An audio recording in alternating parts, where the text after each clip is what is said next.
참 예수님, 잘 지내셨나요? 예, 오늘은 분위기가 좀 다르죠? 별로 안 다르신가 보네. 저는 많이 다른데. 이래요. 십자가도 가려져 있습니다. 모든 성상들을 가리게 되어 있습니다. 그러면서 예수님의 순환과 죽음, 그 길을 우리가 조금 더 깊이 있게 묵상하라라는 것입니다. 다음 주가 무슨 주일이에요? 잘 모르죠? 그냥 흘러가는 대로 주님 순환 성지 주일, 그 다음 주일은요? 그 다음 주일은 부활. 그러니까 우리들에게 사순이라고 하는, 올해의 사순이라고 하는 시간은 딱 2주 남아 있습니다. 가장 중요한 시기이기도 합니다. 신앙생활에 있어서 이 시기를 어떻게 보낼 수 있느냐에 따라서 우리의 신앙이 조금씩 달라지는 것 같아요. 좀 더 깊이 있게 예수님의 순환을 우리가 묵상할 수만 있다면 우리에게 다가오는 그 부활이라고 하는 선물이 더 크게 다가올 수 있고 더 많이 이해할 수 있고, 그렇게 된다면 우리의 신앙의 삶도 달라지게 될 것입니다. 그래요. 조금 더 노력하자는 이야기이고요. 오늘 복음의 이야기를 좀 해볼까 합니다.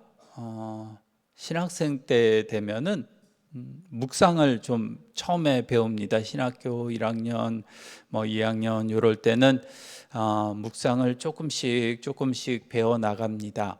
어떻게 하면 묵상이 잘 될까, 이런 것에 대해서 교수 신부님들께서 직접 이야기도 해주시고 하면서 조금씩 이끌어 주시는데, 그 중에 생각나는 이야기가 바로 이 이야기인 것 같아요. 사실 잘 들여다보면은 공백이 참 많은 이야기죠. 생각할 거리가 참 많은 이야기입니다. 내가 어떻게 생각하느냐, 묵상하느냐에 따라서 더 많은 풍부한 이야기가 나올 수도 있고 아주 간단한 이야기로 끝내버릴 수도 있는 것 같아요. 그래요.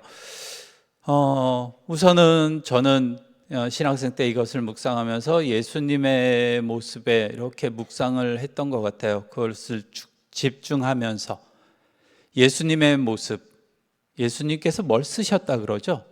땅바닥에 무엇을 쓰셨다. 그것에 집중했던 것 같아요. 무엇을 과연 쓰셨을까? 답은 없어요. 답은 없고 무엇을 쓰셨다라는 거 나오지도 않았고, 내가 생각하는 대로 생각할 수 있으면 될 것 같아요. 그런데 그런 생각을 했던 것 같아요. 어디서 읽었는지도 잘 모르겠지만은 예수님께서 각 서 있는 사람들, 여인을 고발했던 사람들의 죄목을 쓰고 계시지 않았을까? 아니면 여인의 죄를 썼을까? 무엇을 썼을까? 나중에 보니까 칼릴 지브란이라고 하는 사람도 이것에 대해서 묵상하면서 똑같이 이야기를 했더라고요. 그 앞에 서 있는 고발한 사람들의 죄상을 열거했을 것이다 라고 자기 묵상을 써놓은 글을 본 적이 있기도 합니다. 그래요. 무엇을 쓰셨을까? 그런데 오늘은 어제부터 묵상을 좀 하면서 이렇게 생각해 보니까 서 있던 분들에 대한 묵상이 없더라고요. 서 있던 분들은 어땠을까? 고발했던 사람들. 예수님께서 이야기하고 나니까 나이 든 사람부터 하나 둘씩 떠나갔다. 그런데 돌을 들고 있었을 거예요. 그런데 그 돌을 내려놓고 갔을까? 들고 갔을까? 이런 생각도 좀 나고, 아니면 예수님께서 써놓으신 글을 보면서 내가 저런 잘못을 했나? 이런 생각을 했을까? 아니면 에이 지금은 안 되겠다. 나중에 돌 던져야지 하면서 그 돌을 들고 갔을까? 뭐 이런 생각, 저런 생각이 참 많이 들더라고요. 답은 없을 겁니다. 여러분들도 한번 묵상을 배우고자 한다면 이것이 가장 기초적인 묵상 부분이기도 합니다. 그래서 한 번쯤 묵상해 보시면 좋을 것 같아요. 오늘은 예수님께서 이야기하고자 하시는 것이 아마 진정한 회개의 모습이 무엇일까라는 것에 대해서 이야기하고 계신 것 같아요. 우선 돌이라고 하는 주제에 대해서도 이야기하고 싶네요. 돌. 아까 이야기했듯이 돌 들고 죽이려고 했던, 여인을 돌로 쳐 죽이려고 했던 사람들, 그 사람들이 돌을 내려놓고 갔을까? 정말 들고 갔을까? 언젠가 더 세게 던지려고 마음에 간직하고 있지 않았을까? 그런 묵상을 하면서 우리들에게도 돌이 있지 않을까? 미움이라고 하는 돌도 있을 거고 화라고 하는 돌도 있을 것이고, 그리고 원망이라고 하는 돌도 있을 것이고, 판단하는 돌도 있을 것이고, 누군가에게 지금 던지지는 못하고 만지작거리고 있는 돌들 하나씩 있지 않으세요? 그 마음속에서 언제 던질까, 언제 더 세게 던질까, 어떻게 던지면 더 아프게 저 사람이 맞을까 라고 고민하면서 들고 있는 그 돌들. 그런데 그 돌들 들고 있으면 내가 생각하고 있는 그 사람이 아픈 것이 아니라 내가 아프죠. 내가 무겁죠. 그 돌에 짓눌려서 피폐해져 가는, 황폐해져 가는 것은 바로 나라는 존재입니다.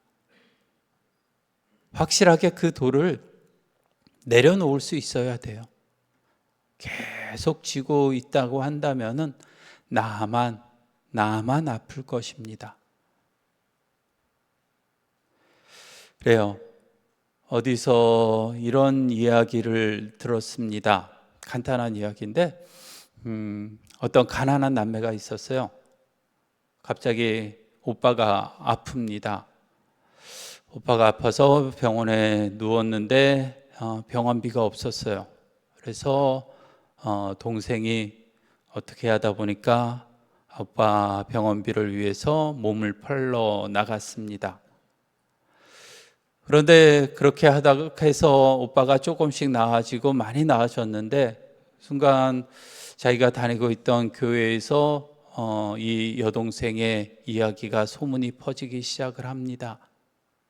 그 소리가 오빠 귀에 들어가게 되고, 오빠는 이래서 이렇게 살아서 뭐 하나 싶어서 자기 스스로 생을 마감합니다.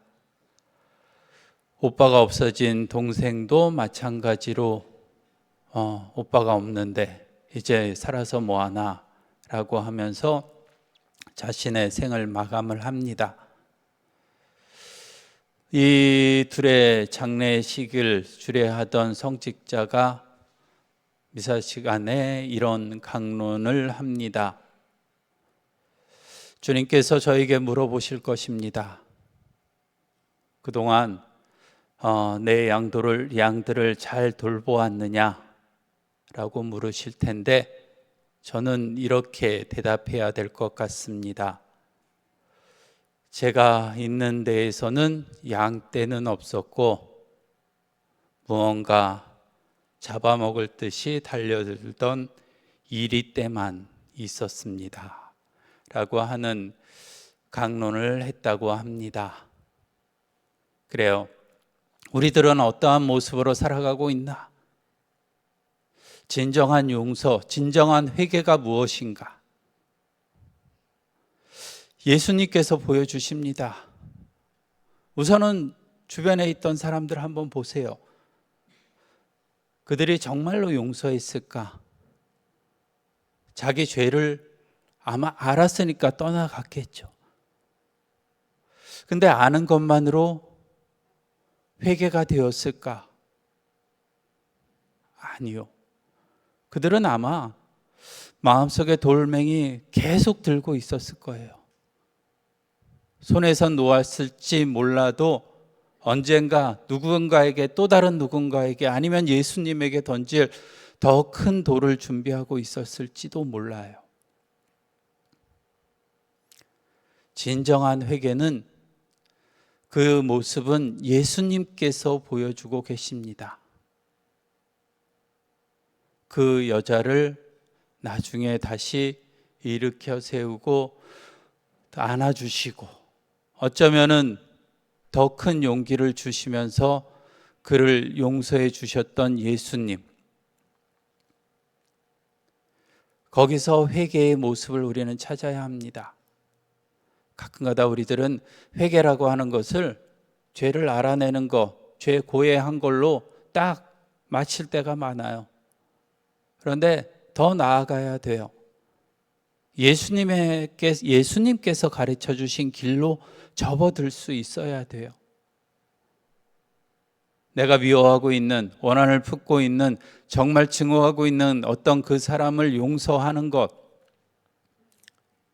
그것에서 멈추는 것이 아니라 용서하고 다시 사랑하고 다시 이해해 주고 다시 위로해 줄 수 있는 그런 마음까지 가질 수 있는 상태.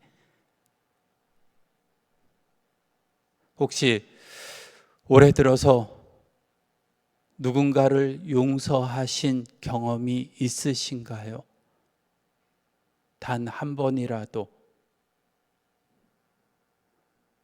조금 더 나아가서 한 번이라도 누군가를 조금 더 사랑해 보려고 노력해 보신 적이 있나요?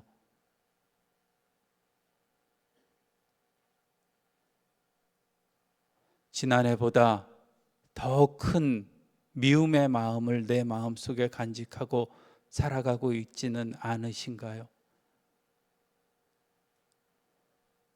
그 돌멩이들을 우리들은 내려놓아야 합니다.